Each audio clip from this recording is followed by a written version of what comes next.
फलां कारोबारी बंदे का घर बिक गया है, फलां के घाटा पड़ गया, दुकान बिक गई है, बल्कि उनकी दौलत में इजाफा हुआ है। हमारे घर अच्छे हो गए हैं, गाड़ियां आ गई हैं, रोज बच्चों की शादियां होती हैं, वसाइल बनते हैं, जायदादें खरीदी जाती हैं, और साथ ये भी शोर है बड़ी महंगाई है, बहुत बुरा हाल है, ऐसे ही है। लेकिन जिसके गोदाम में 15 करोड़ का माल पड़ा है वो भी कह रहा है कि महंगाई है। जो महंगाई करने का बायस है वो होर्डिंग करके बैठा है ना, वो मेरा और आपका भाई है, हमारा ही कोई अजीज है। वो होर्डिंग करके बैठा है, वो चावल रोक के बैठा है, वो गंदम रोक के बैठा है, वो घी रोक के बैठा है। स्टॉक किया हुआ सबने। उन स्टॉक मार्केट वालों को तो छोड़िए, इसी की बदौलत मार्केट में शॉर्टेज पैदा होती है, इसी की बदौलत ये सारा कुछ होता है। और वही कह रहे हैं कि महंगाई बढ़ी है। इस महंगाई के खिलाफ हमें सबको लड़ना है, लेकिन हुकूमत अगर टैक्स की तरफ चलती है तो हम चलने नहीं देते। और फिर हुकूमत हम भी आप में से ही हैं। हमें आपने कौन सा मेरिट पे चुना होता है? हमें भी तो आपने अपने अपने ख्यालात के मुताबिक, अपनी अपनी बिरादरी और तसबात की बुनियाद पे, अपने अपने मुफादात की बुनियाद पे चुना होता है। ख़वातीन व हज़रात, आज ज़रूरत इस अमर की है कि हम कह रहे हैं, पिछले दिनों हमने, गवर्नमेंट ने एनर्जी कंजर्वेशन, या इस वक्त जो हमारे यहाँ यानी पाकिस्तान के जो टोटल एक्सपोर्ट्स हैं, हमारे खान साहब आजकल बहुत कहते हैं कि मैंने पाकिस्तान की एक्सपोर्ट्स $30 बिलियन तक लेके गया था मैं। वो कौम को ये नहीं बताते कि उन्होंने $70 बिलियन से ज़्यादा इंपोर्ट्स शुरू की हैं। जिस मुल्क का आलम यह है कि एक्सपोर्ट्स $30 बिलियन की होंगी और इंपोर्ट $70 बिलियन की होंगी, वो कैसे सर्वाइव करेगा? IMF के साथ मुआहदे करके आप सख्त किस्म के फैसले कर गए कि हमने टैक्स लगाने हैं, हमने मुश्किल फैसले किए हैं और उसकी सजा भी पाई है। लोग हमसे नाराज हुए हैं। हमारे आने के बाद लोगों को रिलीफ नहीं मिल सका। हम रिलीफ के नाम पे आए थे, लेकिन जब आके देखा हालात क्या हैं तो कोई दूसरा रास्ता नहीं था और हमने मुश्किल फैसले करके अपना पॉलिटिकल कैपिटल ज़ाया किया है। कोई जमात ऐसे नहीं करती, कोई सियासतदान ऐसे नहीं करता। ये मुआहदे हमारे नहीं थे, हमसे पहली हुकूमत के थे। लेकिन उस बहस में जाए बगैर, ख़वातीन व हज़रात, हमने एक एनर्जी कंजर्वेशन प्लान दिया। सूबाई हुकूमतों के पास गए, मरकज़ी हुकूमत काबीना में फैसला हुआ। क्या है वो? सबसे बड़ा काम इस वक्त यह है, पाकिस्तान की कुल एक्सपोर्ट्स इस वक्त को 27-28 बिलियन के करीब होती हैं और इतना ही हमारा $1 बिलियन, और इतने का हम तेल बाहर से मंगवाते हैं। बाकी सारी एक्सपोर्ट छोड़ दीजिए, इंपोर्ट्स। क्या हो रहा है हमारे यहाँ? आज पाकिस्तान का कौन सा बॉर्डर है जहां से स्मगलिंग नहीं हो रही? पैरेलल इकोनॉमीज नहीं बनी हुई। अगर हम किसी तरफ हाथ डालने की कोशिश करते हैं, उसके रास्ते में आपको सबको पता है क्या क्या रुकावटें आ जाती हैं। लेकिन हमने कहा कि जनाब, आप शाम को ज़रा मार्केटें, दुनिया सारी में जल्दी बंद होती हैं, आप भी ज़रा जल्दी बंद कर लिया कीजिए। बजाय इसके 6 बजे आप 8 बजे बंद कर लें। हम मार्केटें 8 बजे बंद करने को तैयार नहीं हैं, कहते हैं बिजली दो, सस्ती दो। और आप जानते हैं कि सिर्फ 8 बजे मार्केटें बंद कर देने से, क्योंकि 8 बजे मार्केटें उस वक्त पीक लोड होता है, सबसे महंगी बिजली उस वक्त पैदा हो रही होती है। पाकिस्तान में जो बिजली पैदा करने के कारखाने हैं, जो एफिशिएंट यूनिट हैं, वो सारा दिन चलते हैं। जो हाइडल वाले यूनिट है सारा दिन चलते हैं। इन सारी बिजली को जो एटॉमिक पावर वाले हैं वो सारा दिन चलते हैं। लेकिन शाम को जब बिजली की डिमांड एकदम बढ़ती है तो उस वक्त आपको वो यूनिट चलाने पड़ते हैं जो 60-70 रुपए यूनिट बिजली पैदा करते हैं, पुराने यूनिट है। और उस वक्त अगर हम कहते हैं कि जनाब आप 8 बजे या 7 बजे मार्केट बंद कर लें, तो कहते हैं नहीं, सारी दुनिया में मार्केटें जल्दी बंद हो जाती हैं, आदतें तब्दील होंगी ना जी। ये तो नहीं होता। आप ज़रा बताइए कि क्या आप फारग हो तो शॉपिंग करते हैं या ज़रूरत हो तो शॉपिंग करते हैं? आपके पास वक्त हो तो शॉपिंग करते हैं या ज़रूरत हो तो शॉपिंग करते हैं? तो अगर ज़रूरत है, मार्केट अभी 12 बजे तक खुली होती है, मुझे पता है मैं जाके 10 बजे 11 बजे ले आऊँगा। मुझे पता चल जाएगा कि मार्केट 7 बजे बंद होनी है, मैं 7 बजे से पहले जाके ले आऊँगा। सो मैंने उन्हीं दुकानों पर जाना है, मैंने कोई और बाजार नहीं खोल देने। लेकिन हम वो करने को तैयार नहीं हैं। हमने कहा कि जी और ज़रा आए हैं, चले कुछ ना कुछ अल्टरनेटिव डे पे एक दिन और बढ़ा लेते हैं, या 20% स्टाफ अपने घरों से काम करे। उस पर एक तनकीद है। सिर्फ 8 बजे मार्केटें बंद करने से 100 अरब रुपए से सालाना ज़्यादा बचत होती है। अगर हम अपने थोड़े थोड़े रवैयों में तब्दीली ले आएंगे तो ये बहुत ढेर सारी और बहुत सारे करने वाले काम हैं। लेकिन इकोनॉमी को दुरुस्त करने के लिए ख़वातीन व हज़रात, मैं लंबी बात कर गया, वेरी सॉरी, लेकिन ये मुमकिन नहीं है कि हम खाली लेपा पोतियों से यानी खुद अपनी आदतें ना बदलें, अपनी बेल्ट टाइट ना करें और सिर्फ हुकूमत से तवक्को रखें। यानी हुकूमत अगर टैक्स भी ना लगाए, अगर कलेक्शन भी ठीक ना करे, अगर हमारा निज़ाम भी ठीक ना चले, अगर इलेक्टोरल प्रोसेस भी ठीक ना हो, अगर हम अपने जमहूरी रवैये भी पैदा ना करें और सिर्फ कि वही सारा कुछ करेगा। और आज सूरत हाल क्या है, सूबाई हुकूमतें जिनके ज़िम्मे है मार्केट कंट्रोल। देखिए, दो तरह की महंगाई होती है सदर साहब। एक महंगाई है जो सप्लाई साइड ख़राब हो जाने से महंगाई हो जाती है, यानी अगर सप्लाई कम हो गई है और डिमांड ज़्यादा हो गई है तो महंगाई हो जाएगी, अशिया महंगी हो जाएंगी। और एक होता है कि होल्डिंग हो जाती है, अपनी मर्जी से लोग चीज़ें कीमतें बढ़ा लेते हैं, मार्केट कंट्रोल नहीं होता। जो सप्लाई साइड की महंगाई है उसको फेडरल गवर्नमेंट ने कंट्रोल करना होता है। और आज मैं आपको चैलेंज से कह रहा हूं, इस वक्त मुल्क के अंदर न खाने पीने की अशिया की कमी है, न और किसी चीज़ की किल्लत है। किल्लत नहीं है, महंगाई है। उसको कंट्रोल किसने करना है? सूबाई हुकूमतों ने करना है। या सिंध की हुकूमत करेगी, पंजाब में पंजाब की हुकूमत करेगी। और अगर पंजाब की हुकूमत बैठे हुए वो हमारा तमाशा देखेगी कि जी गालियां पड़ेंगी फेडरल गवर्नमेंट को कि महंगाई हो गई इनके आने के बाद, तो हमने कभी इस पे माइंड अप्लाई नहीं किया कि इनका क्या काम है। बाजार में जाके मजिस्ट्रेट साहब ने भी कोई काम करना है, सूबाई हुकूमत ने भी उससे पूछना है, उसने मार्केट को कंट्रोल करना है, वो हम करने को तैयार नहीं है। लेकिन आज इस दौर में हम मुश्किल वक्त से गुजर रहे हैं और कुछ लोग ये कह रहे हैं कि जी पाकिस्तान खुदा न खास्ता डिफ़ॉल्ट कर रहा, अगले हफ्ते कर जाएगा, 2 दिन बाद कर जाएगा। वो यार, पहली बात तो यह है कि हम बार बार कह रहे हैं और दुरुस्त कह रहे हैं, और पिछले 7 महीने से हम कहते आए हैं कि नहीं होगा इंशाल्लाह डिफ़ॉल्ट, हम उससे निकलते जा रहे हैं। स्टेप हैं, यकीनन मुश्किल स्टेप्स हैं, यकीनन आसान काम नहीं है, बट ये तसल्ली से है कि हम डिफ़ॉल्ट की तरफ नहीं जा रहे हैं, बेहतरी की तरफ जा रहे हैं। दोस्त ममालिक हमारे साथ हैं। आज पाकिस्तान की खारजा पॉलिसी जिस पे पिछली हुकूमत ने हमला किया था, बेसिकली हमारा डिप्लोमेटिक डिबैकल हुआ था, और आज हम उसको रिपेयर कर रहे हैं। आज दुनिया के तमाम ममालिक के साथ, याद कीजिए खान साहब सऊदी अरब गए, वहाँ से अच्छा ताल्लुक था, उनके साथ पाकिस्तान के अच्छे मामलात हैं।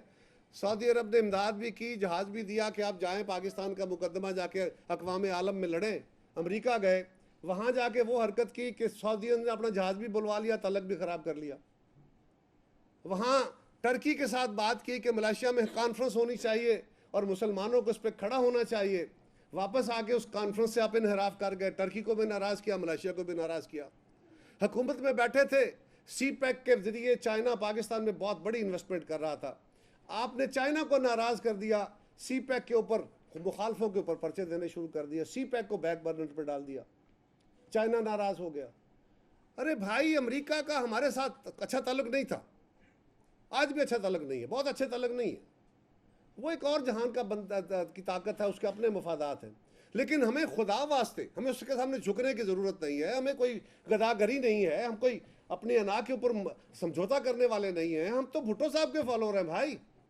लेकिन एक सफ़ेद हाथी को आपने खुद दावत देनी है कि आप मुझे मार, आप उससे भी ताल्लुक ख़राब, आपके यूरोप से भी ताल्लुक ख़राब। और अगर कोई जाके, अगर हमारा चेयरमैन जाके, अगर बिलावल भुट्टो जरदारी साहब वज़ीर ख़ारजा अपने विरसे के मुताबिक, अपने नाना अपनी वालदा के विरसे के मुताबिक जाके दुनिया में अपना मकाम जो है, जो उनकी आइडेंटिटी और शनाख्त है, वो इस्तेमाल करके पाकिस्तान के लिए अच्छे ताल्लुक पैदा कर रहे हैं, वो सऊदिया को राज़ी कर रहे हैं। हम सऊदिया के दिए हुए गिफ्ट बेच नहीं रहे, हम सऊदिया के साथ ताल्लुक बेहतर कर रहे हैं, इज़्ज़त दे रहे हैं, इज़्ज़त ले रहे हैं। और उसका फ़ायदा किसको होगा? पाकिस्तान को। आज हम तुर्की से ताल्लुक बेहतर कर रहे हैं, फ़ायदा किसको होगा? पाकिस्तान को। आज अगर हम चीन से ताल्लुक बेहतर कर रहे हैं, फ़ायदा किसका हो रहा है? रिवाइवल किसकी हो रही है? पाकिस्तान की। आज अगर अमेरिका से ताल्लुकात कार में बेहतरी ला रहे हैं तो फ़ायदा किसका है? पाकिस्तान का। ज़रा गौर कीजिए, कश्मीर के ऊपर मोदी हमला करता है और सबसे फेटल हमला करता है कि वो एनेक्सेशन का कानून बना देता है। खान साहब असेंबली में खड़े होकर कहते हैं मैं क्या करूं, और मेरा चेयरमैन जाके उनको वो चैलेंज करता है, जिससे पूरे हिंदुस्तान के अंदर मोदी के फॉलोअर्स को आग लगी है। मुझे फख्र है इस बात पे कि उसमें इतनी जुर्रत भी है, विजडम भी है, विजन भी है। और आज अगर दुनिया में आप FATF से निकल आए हैं, आपको जो ट्रेड बेनिफिट थे वो बहाल हो गए हैं, आज दुनिया आपके साथ चलने को तैयार हुई है, तो आप कह रहे हैं कि पाकिस्तान खुदा न खास्ता डिफॉल्ट करेगा। अच्छा भाई, अगर फर्ज करें बहस के लिए ऐसा होने जा रहा हो, तो फिर भी क्या लीडरों को यह कहना चाहिए, कौम को मायूसी की तरफ लेके जाना चाहिए, या उन्हें कहना चाहिए कि नहीं हौसला रखो, इंशाल्लाह हम मिलकर ठीक कर लेंगे? ये क्या है कि आपके वजीर जो खजाना थे साहब का, वो भी IMF से ताल्लुकात बेहतर करते करते जब हम नज़दीक पहुंचते हैं, मुआहदा होने लगता है, तो वो एक ख़त लिख देते हैं ताकि ये मुआहदा ना हो और पाकिस्तान खुदा न खास्ता डिफ़ॉल्ट करे। हो सकता है ये किसी सियासी जमात के फ़ायदे में हो, लेकिन पाकिस्तान के लिए सरासर नुकसान था। और ख़वातीन व हज़रात, आखिरी गुजारिश ये है, कोई शख्स अकेले मसाइल का हल नहीं होता। हमारे पास डिवाइन नॉलेज नहीं है, हम इंसान हैं, हम लोगों से सीखते हैं, और कोई कल्ला एक बंदा दुनिया में कोई फलसफी सारे मसाइल का हल नहीं दे सका सिवा पैगंबरों के, जिनके पास डिवाइन नॉलेज था। कलेक्टिव इज्तिमाई विजडम दुनिया में प्रिवेल करता है, वो काम करता है। कलेक्टिव विजडम के जरिए फैसले करने वाला जो काम है, और ये जो दुनिया में जमहूरी निज़ाम सो कार्ड, हमारे यहाँ तो सो कार्ड है, दुनिया में जो जमहूरी निज़ाम है, इसकी रूह कलेक्टिव विजडम की है, कलेक्टिव फैसले करने, मशावरत के तहत फैसले करने की है। ख़वातीन व हज़रात, हम मशावरती फ़ैसलों के लिए हर तरह हाज़िर हैं, लेकिन अक्सर कहा जाता है सियासतदानों को इकट्ठे बैठना चाहिए। मैं रोज़ TV वालों से पूछता हूँ, यार ये तो फैसला कर दो। हम तो जब खान साहब हुकूमत में आए थे तब भी हमने कहा था कि चार्टर ऑफ इकॉनमी कर लो, हमने तब भी कहा था इमरान खान कदम बढ़ाओ, हम तुम्हारे साथ हैं, हमने तब भी कहा था कि खान साहब इज्तिमाई विजडम ही काम करेगी, इनफरादी नहीं, तब भी इमरान खान ने हमें गालियाँ दी। जब हमारी हुकूमत बनी हमने फिर कहा, फिर उसने हमें गालियाँ दी। हम आज भी कह रहे हैं कि खान साहब, आप जहां से मुतालबे कर रहे हैं वहां से कुछ नहीं मिलेगा। पहली बात तो यह है कि वो कह चुके कि अब हम ये पॉलिटिकल है, हम सियासत में नहीं आएंगे। और एक सियासतदान को यह जेब देता है कि वो सरेआम रोज खड़े होके मीडिया के जरिए मुतालबे कर रहा है, पाकिस्तान की फौज को सियासत में मदाखलत करने और आइन को सबूताज करने की बातें करता है कि इस हुकूमत को चलता करो, इस मुल्क में इलेक्शन करो। ये फौज का काम है। अगर ये फौज करेगी तो क्या आइन सबूताज नहीं होगा? और जो मुतालबा कर रहा है कि फौज ये काम करे, वो क्या कर रहा है? हम तो आज भी कह रहे हैं कि भाई बैठ के मामलात का हल निकलेगा, सियासतदान इकट्ठे बैठेंगे तो मामलात का हल निकालेंगे, कलेक्टिव विजडम बढ़ेगी तो आगे आगे लेके चलेंगे। लेकिन ख़वातीन व हज़रात, आज दहशतगर्दी की वेव फिर सर उठा रही है। कल हमने बीबी शहीद की बरसी मनाई।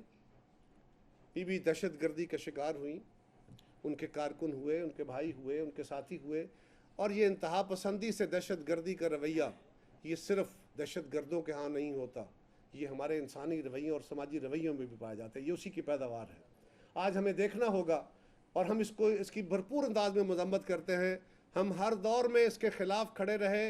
भुट्टो साहब ने इस रवैये की मुखालफत की थी, बीबी शहीद ने इस रवैये की मुखालफत की थी, और आज बिलावल भुट्टो जरदारी साहब इस रवैये की मुखालफत में अलम लेके निकले हुए हैं। हम पीछे नहीं हटेंगे।